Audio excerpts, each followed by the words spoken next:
दोस्तों नमस्कार। बहुत दिनों बाद आज मैं मुखातिब हो रहा हूँ Rajendra Dwivedi Everett media group. मित्रों, आज मैं आपसे चर्चा कर रहा हूँ दिल्ली के आबकारी कांड की। यह कांड देश के इतिहास में एक अलग राजनीतिक कारणों से जाना जाएगा।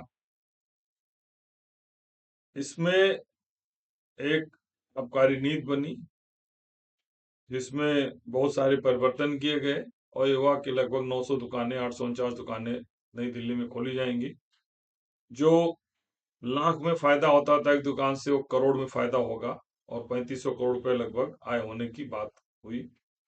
फिर नीति 17 नवंबर 2021 को बनी और 21-22 में लास्ट उसमें रद्द भी कर दी गई। नीति बनी, नीति रद्द कर दी गई और दुकानें भी खुली भी नहीं, लेकिन आरोप है कि लाभ पहुंचाने का प्रयास किया गया।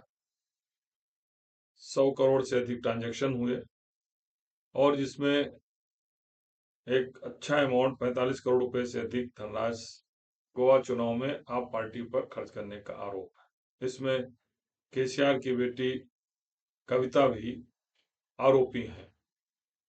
अभी तक 38 आरोपियों के खिलाफ चार्जशीट दाखिल हो चुका है। 37वें आरोपी केजरीवाल है और आज 38वां आरोपी आप पार्टी को बना दिया गया। यह इतिहास में मेरा जहां तक जानकारी है पहली बार हुआ कि कोई पार्टी भ्रष्टाचार में के आरोपों में आरोपी बनाई हुई, राजनीतिक दल आरोपी बनाया गया। सवाल ये उठ रहा है कि सही गलत क्या है? केजरीवाल सही है या ईडी सही है? यह तो जांच चल रही है, बहस चल रहे हैं, लेकिन सवाल ये उठ रहा है कि जो स्थितियां जो दिखाई दे रही सामने, उसमें केजरीवाल भी बहुत साफ सुथरे नजर नहीं आ रहे हैं और कोर्ट का जो रुख है, जिस तरीके से ईडी के कार्रवाई पर सवाल उठा रही कोर्ट, ईडी भी निष्पक्ष जांच कर रही है, इसमें भी संदेह है। सवाल केजरीवाल का है, अगर केजरीवाल मुख्यमंत्री रहते हुए जेल में इस्तीफा नहीं दिया तो डिप्टी सीएम सिसोदिया से इस्तीफा क्यों लिया? जैन से इस्तीफा क्यों लिया? उनको भी डिप्टी सीएम, उनको भी कैबिनेट मंत्री रहने देते। तो ये दो भाव तो केजरीवाल ने खुद कर रखा है। ये कार्रवाई अगर हो रही है, वो जेल, दोनों नेता जेल में हैं, उनका इस्तीफा हो गया, डिप्टी सीएम का इस्तीफा हो गया, मंत्री का इस्तीफा हो गया, आप एज ए सीएम जेल में बने रहेंगे।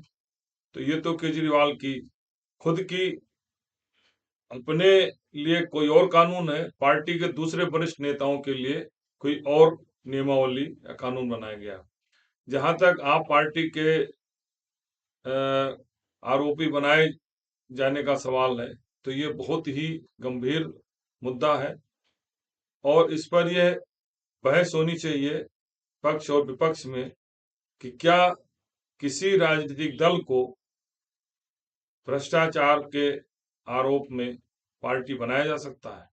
तो इसका अंत क्या होगा? अगर भ्रष्टाचार का आरोप चार्जशीट में नाम आ गया है, प्रूफ होता है, तो इसका मतलब पार्टी ही प्रतिबंधित कर दी जाएगी।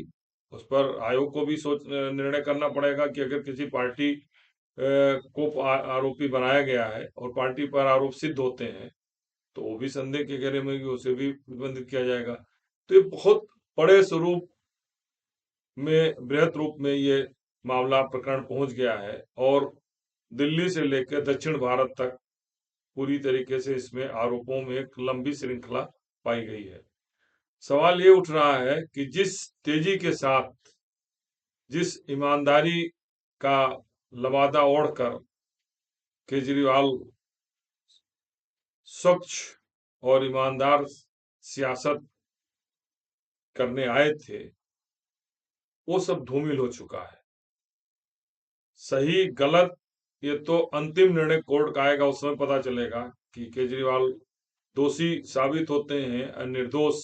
लेकिन जो तमाम परिस्थितियां आपके गठन के बाद वर्तमान तक हैं, उसमें कहीं ना कहीं ये जरूर संदेह उठता है कि आखिर इतने पैसे आए कहां से, इतनी जल्दी पार्टी को पूरे देश में फैलाने के लिए इतने पैसे आए कहां से, पैसे का स्रोत क्या था।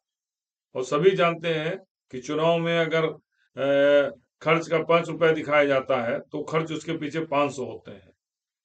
आप किसी भी क्षेत्र में, किसी भी विधानसभा क्षेत्र में या छोटे से छोटे चुनाव को देखिए, हर चुनाव में जो एक्चुअल होता है उससे 10 टाइम, 100 टाइम और कई गुना खर्च होते हैं। उत्तर भारत में खैर कम है, दक्षिण भारत में तो संसदीय क्षेत्र में 100 करोड़ 200 करोड़ भी खर्च होते हैं। उत्तर भारत में भी, उत्तर प्रदेश बिहार जैसे राज्य में भी 5 करोड़ 10 करोड़, किसी किसी संसदीय क्षेत्र में अगर दोनों प्रत्याशी आर्थिक रूप से संपन्न है तो 25-50 करोड़ यहाँ भी खर्च होते हैं। तो पैसे का जो फ्लो सियासत में शुरू हुआ है, इससे कोई भी राजनीतिक दल अछूता नहीं रहेगा जो कि नंबर 1 के पैसे से चुनाव लड़ सके। सबको पैसे की जरूरत है और जो एक्चुअल दिखाया जाता है उससे कई गुना खर्च करना पड़ता है। लेकिन ये लोकतंत्र के लिए दुर्भाग्यपूर्ण है और इस पर भी संसद चलने जा रही है, बजट सत्र शुरू होने जा रहा है, ओपन डिबेट होना चाहिए और ये निष्कर्ष निकाला जाना चाहिए कि कोई भी राजनीतिक दल कितनी जल्दी कैसे प्रचार प्रसार के लिए इतनी धनराशि एकत्र करता है। और अभी फिलहाल जो वांड है घोटाला, जिसको सुप्रीम कोर्ट ने कहा है कि ये असंवैधानिक था, इलीगल था, वो ऑलरेडी पेंडिंग है, चर्चा में है। तो बहुत सारे कानून, बहुत सारे चंदे इस तरीके से हैं जिस पर राजनीतिक दलों को मिले हैं, संदेह के घेरे में है। लेकिन आज ईडी ने जिस तरीके से चार्जशीट में आपको पार्टी बनाया है, उसका नाम 38वें नंबर पर जोड़ा है, यह बहुत ही दुर्भाग्यपूर्ण है। लोकतंत्र के लिए आने वाले दिनों में बहुत अच्छा संकेत नहीं है।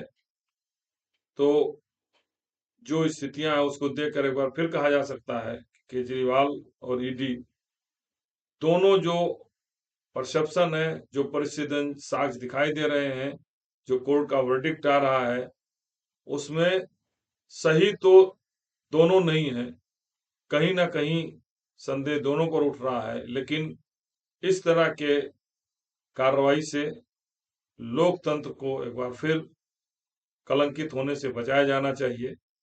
धन्यवाद।